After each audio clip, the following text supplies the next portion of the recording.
Alamin ang latest weather update ngayon dito sa Sir Aris Official Weather News Today. Patuloy pa rin umiiral ang northeast monsoon o amihan dito sa bahagi ng Luzon kung saan ngayong araw ay magdadala ito ng maulap na kalangitan na may mga kasamang may hinang pagulan or pagambon dito sa bahagi ng extreme northern Luzon. At ine-expect nga po natin sa mga susunod na araw ay magkakaroon tayo ng another surge ng northeast monsoon kung saan patuloy po ito magdadala ng malamig na panahon.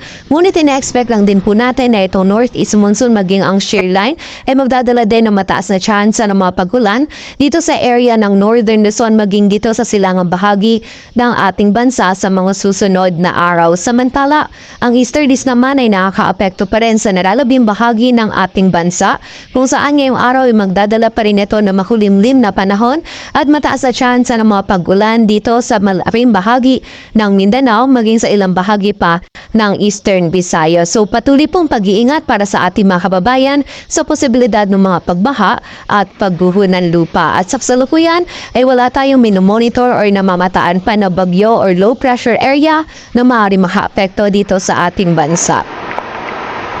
At para nga sa maging ng panahon ngayong araw ng linggo, maulap na kalangitan na may mga kasamang may hinang pagulan or pagambon yung mararanasan dito sa area ng Batanes, dulot po yan ng amihan. Samantala, dito naman sa Metro Manila maging sa nalalabing bahagi ng Luzon ay magiging bahagyang maulap hanggang sa maulap yung ating kalangitan. Meron tayong mararanasan pa rin ng mga isolated na mga may hinang pagulan or pag-ambon. At dahil nga po sa kasalukuyan ay medyo mahina pa yung amihan, ay makakaranas din po tayo ng bahagyang mainit pa na panahon, lalong-lalo na sa tanghali dito sa area ng Metro Manila, maging sa ilang bahagi pa ng Southern Luzon ngayong araw. Agwat po ng temperatura dito sa Metro Manila ay mula 23 to 32 degrees Celsius.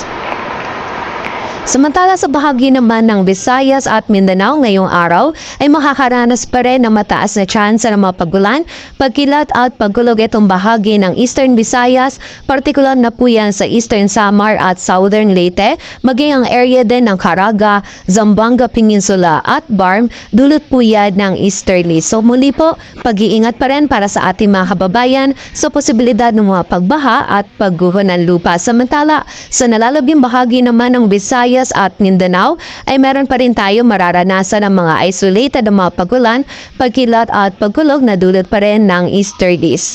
Agwat ang temperatura sa Cebu ay mula 26 to 32 degrees Celsius at sa Davao naman ay 24 to 33 degrees Celsius.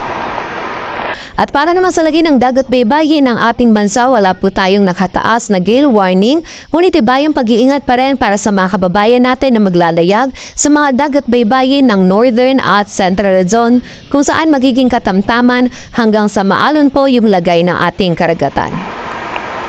Dito sa Metro Manila, ang araw ay sisikat mamayang 6:25 ng umaga at lulubog mamayang 5:52 ng hapon.